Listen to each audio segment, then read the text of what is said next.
Hello everyone, welcome to my YouTube channel English literature zone. आज के video में हम लोग वर्नर्स लॉ को पढ़ने वाले हैं। तो वीडियो अगर आप लोग के सिलेबस का है, आपकी हेल्प होती है वीडियो के थ्रू, तो प्लीज आप लोग वीडियो को लाइक करना, चैनल को सब्सक्राइब करना और कमेंट करके बताना वीडियो आपको कैसा लगा। तो वीडियो शुरू करते हैं। Karl Werner a world famous linguist, जो कार्ल वर्नर जो है एक वर्ल्ड फेमस विश्व प्रसिद्ध लिंग्विस्ट यानी भाषाविद एंड फिलोलॉजिस्ट यानी भाषा विज्ञानी, describes a historical sound change, व्याख्या करते हैं एक ऐतिहासिक साउंड चेंज की। इट मीन्स उच्चारण में जो चेंज आता है, बदलाव आता है उसमें। इन प्रोटो जर्मेनिक लैंग्वेज में इन 1875 में is known as Verner's law, उसी को हम लोग वर्नर्स लॉ कहते हैं। अब आगे है, it was first publish in 1877। इसको मतलब इस लॉ को डिस्क्राइब किया गया था 1875 में और इसको पब्लिश करवाया गया 1877 में। This law was a modification of Grimm's law. तो इससे पहले एक लॉ आया था जिसको कहते हैं ग्रीम्स लॉ, जिसपे ऑलरेडी वीडियो अपलोड कर रखे हैं, ठीक है। तो ये लॉ क्या है ना, मॉडिफिकेशन क्या हो जाता है ना, एक मतलब एक सुधार था। ग्रीम्स लॉ में एक सुधार के रूप में इस लॉ को लाया गया था। और ये ग्रीम्स लॉ कब पब्लिश किया गया, हम लोग ऑब्जेक्टिव के पॉइंट ऑफ व्यू से याद रखेंगे। इसको पब्लिश किया गया 1822 में। This law describes a sound shift. ये लॉ जो है वर्नर्स लॉ एक साउंड शिफ्ट, साउंड में बदलाव को डिस्क्राइब करता है, व्याख्या करता है, which took place in the word of the Germanic language, जो कि हम लोग को जर्मेनिक लैंग्वेज के वर्ड में देखने को मिलता है। अब आगे है, तो हम लोग पहले देखेंगे, थोड़ा बहुत समझने की करेंगे कि ग्रीम्स लॉ क्या था और क्यों मॉडिफिकेशन की जरूरत पड़ी, क्यों इसमें सुधार की जरूरत पड़ी, तो इस चीज को समझेंगे। तो पहले ग्रीम्स लॉ थोड़ा सा देखते हैं। Jacob Grimm following up the suggestion of a Danish scholar Rask, Jacob Grimm जो हैं वो एक डेनिश स्कॉलर रेस्क के सजेशन को फॉलो करते हुए फॉर्मुलेटेड एक्सप्लेनेशन, एक एक्सप्लेनेशन फॉर्मुलेट किए बनाए, which accounted for the correspondence between certain consonants. ये जो मतलब किस चीज के लिए अकाउंटेड यानी जिम्मेदार था, फिर मतलब बहुत सारे क्लोज जो है ना, समानता को, सिमिलैरिटीज को दिखाता था कॉन्सोनेंट, कुछ निश्चित कॉन्सोनेंट के बीच में, in Germanic language and those found in Sanskrit, Greek and Latin language. तो संस्कृत, ग्रीक, लैटिन लैंग्वेज से जर्मनिक लैंग्वेज में के कुछ समानता को डिस्क्राइब किया गया था, ठीक है, ग्रीम्स लॉ में। According to Grimm's the original voiceless stops P K T were change to aspirants PH TH और H। तो इट मीन्स P जो है PH में चेंज हो जाता था ग्रीम्स लॉ के अकॉर्डिंग, K जो है TH में चेंज हो जाता था और T जो है H में चेंज हो जाता था। इसलिए जो है ना, लैटिन का जो वर्ड है ट्रेस, वो क्या बन जाता था, इंग्लिश में बन जाता था थ्री, क्योंकि TRESS T है तो ये TH में चेंज हो गया। लैटिन सेंटम, लैटिन का जो सेंटम वर्ड है C किस में चेंज होता था, 100 में, तो वो 100 बन जाता था। तो यही चेंज ग्रीम्स लॉ द्वारा, ग्रीम्स के द्वारा डिस्क्राइब किया गया। अब आगे है, after Grimm had formulated the law, अब जब ग्रीम इस लॉ को फॉर्मुलेट कर दिए, बना दिए, regarding the change of certain British English consonant, जो कि कॉन्सोनेंट के ब्रिटिश मतलब जो इंग्लिश ब्रिटिश कॉन्सोनेंट था, व्यंजन थे, उसके आधार पे डिपेंड था। इट वॉज नोटिस, तो ऐसा उसमें देखा गया, that this law did not account for all, कि ये लॉ जो है ना हर वर्ड के लिए काम नहीं कर रहा है, ऐसा उसमें देखा गया। फॉर एग्जाम्पल, जैसे कि एग्जाम्पल हम ले सकते हैं, लैटिन वर्ड, एक लैटिन वर्ड है सेंटम, ठीक है, एंड इंग्लिश वर्ड 100, सेंटम का ही इंग्लिश वर्ड है 100, तो ये लैटिन वर्ड है सेंटम और इसका इंग्लिश वर्ड है 100।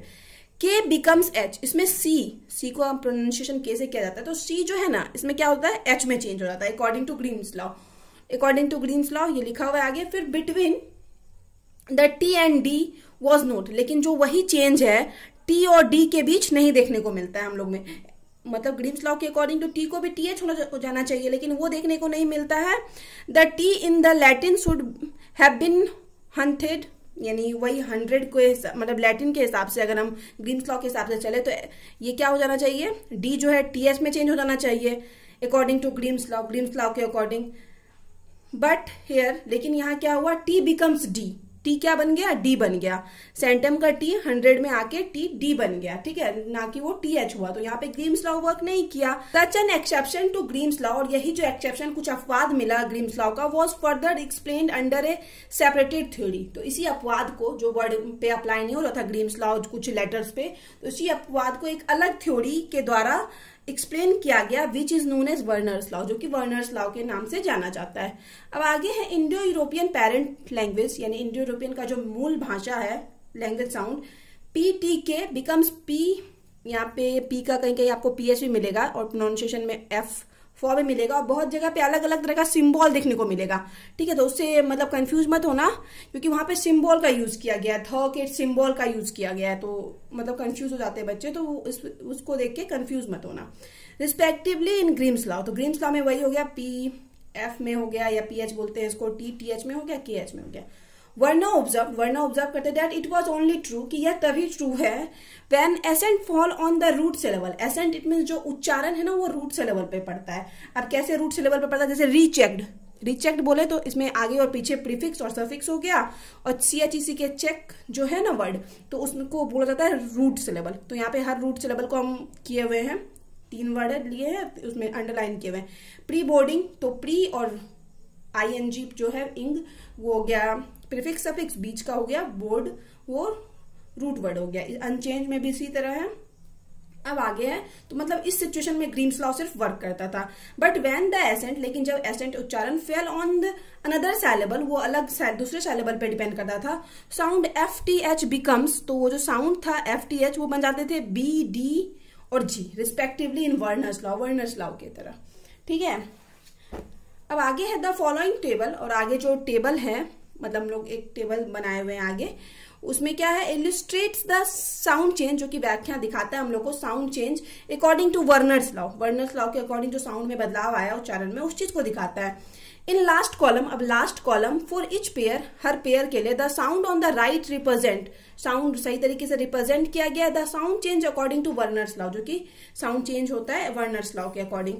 अब आगे देखते हैं, तो यहाँ पे सबसे पहले आप देखिए PIE लिखा हुआ है, तो उसका फुल फॉर्म होता है प्रोटो इंडो यूरोपियन, जिसमें कि हम PTKS जो वर्ड लिया गया है, लेटर लिया गया है।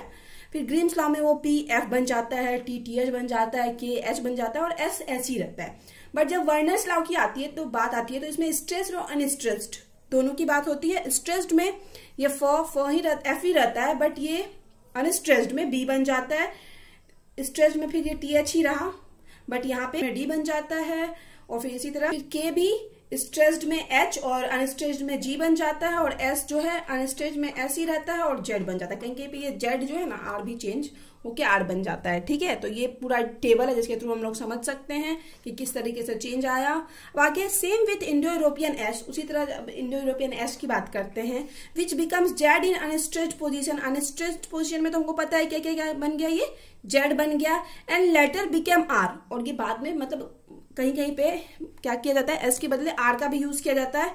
Z बिकम्स R, और ये जो Z है मतलब R बन जाता है इन ड्यू टू फेनोमेना, एक तथ्य के अकॉर्डिंग, जिसको कि हम लोग कहते हैं रोटेसिज्म, ठीक है। रोटेसिज्म एक तथ्य है, इसका अगर आप पढ़ने जाते हैं तो एक अलग से हम लोग को एक थ्योरी मिलेगा, तो उसी के अकॉर्डिंग यहाँ क्या होता है ना कि Z जो है वो R में चेंज हो जाता है।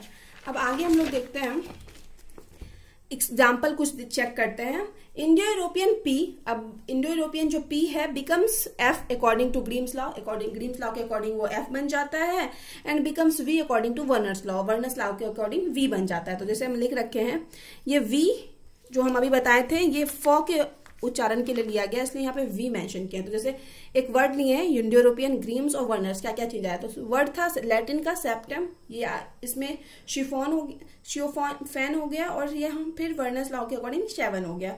ये संस्कृत का वर्ड है UPAR ऊपर करके लिखा हुआ है, और फिर ये UFOR हो गया ग्रीम्स लॉ में, और OVER ओवर हो गया वर्नर्स लॉ में। अब सेम उसी तरह अब जो T है TH में बदला ग्रीम्स लॉ के अकॉर्डिंग, इंडो यूरोपियन का T TH में बदला, and becomes D according to Verner's law के अकॉर्डिंग D बना। तो जैसे एक वर्ड लिए हुए हैं व्योर्टन, जो कि ओल्ड इंग्लिश का वर्ड है, ये व्यर्थ T TH में बदल गया, और फिर व्योर्डन ये वर्नर्स लॉ में D में बदल गया। अब है क्रोटिश, एक ग्रीक वर्ड है जो कि T TH में यहाँ चेंज हो गया ग्रीम्स लॉ के अकॉर्डिंग, और वर्नर्स लॉ में ये TH D में चेंज हो गया।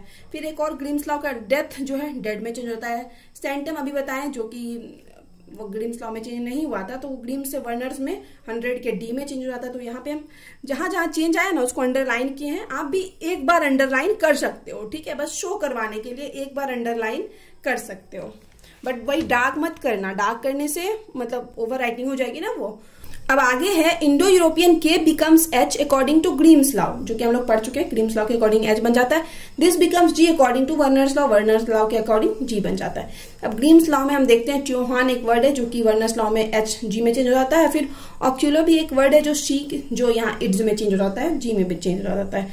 यहाँ दिखाया गया शी, इट मीन्स क्या हो जाता है के, बताए थे सेंटम में जो 100H बन गया था, तो उसी तरह यहाँ जी में चेंज हो गया। अब आगे है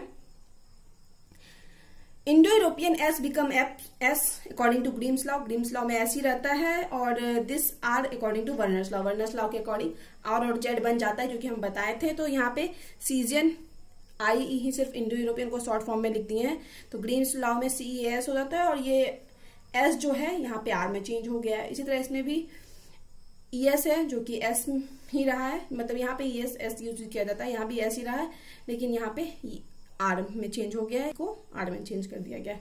अब ये हो गया, हम लोग एग्जांपल देख लिए। अब हम लोग देखते हैं Verner's law explains a large number of anomalies. तो वर्नर्स लॉ एक मतलब विसंगतियों को डिस्क्राइब करता है ढेर सारी, that had frequently been noticed and had never before received any satisfactory, जिसको कि नोटिस तो किया गया, लगातार बार बार नोटिस किया जा रहा था, लेकिन कभी इसको सेटिस्फैक्ट्री रूप से एक्सप्लेनेशन नहीं किया गया, जैसे ग्रीम्स लॉ में नहीं किया गया। इट इज सुफिशियंट टू से, ऐसा कहना सुफिशियंट होगा, that Werner's law explain so many cases, कि वर्नर्स लॉ ढेर सारे ऐसे केसेस को एक्सप्लेन करता है इन विच ग्रीम्स लॉ फेल, जिसमें कि ग्रीम्स लॉ फेल हो जाता है। Werner's theory of stress, Werner की जो थ्योरी है स्ट्रेस की, स्ट्रेस थ्योरी शिफ्ट हैज, मतलब जो हम लोग साउंड में शिफ्ट लाते हैं, left mark on the structure of the English language. ठीक है, इंग्लिश लैंग्वेज के स्ट्रक्चर पे एक मार्क छोड़ के जाती है, and has influenced it more than any other phonetic change, और इन्फ्लुएंस करती है इसको, मतलब किसी दूसरा जो फोनेटिक चेंज आया, ढेर सारा बदलाव आया इंग्लिश लैंग्वेज में, उससे कई ज्यादा इन्फ्लुएंस प्रभाव डालती है इंग्लिश लैंग्वेज पे। अब आगे है टू सम अप, संक्षेप में Werner's law is reality and improvement, की वर्नर्स लॉ वास्तविकता में एक इम्प्रूवमेंट है अपॉन ग्रीम्स लॉ के ऊपर। ठीक है, Verner's gave his contribution to the linguistic study, Verner मतलब अपना कॉन्ट्रीब्यूशन योगदान दिए लिंग्विस्टिक यानी वही भाषा के अध्ययन में।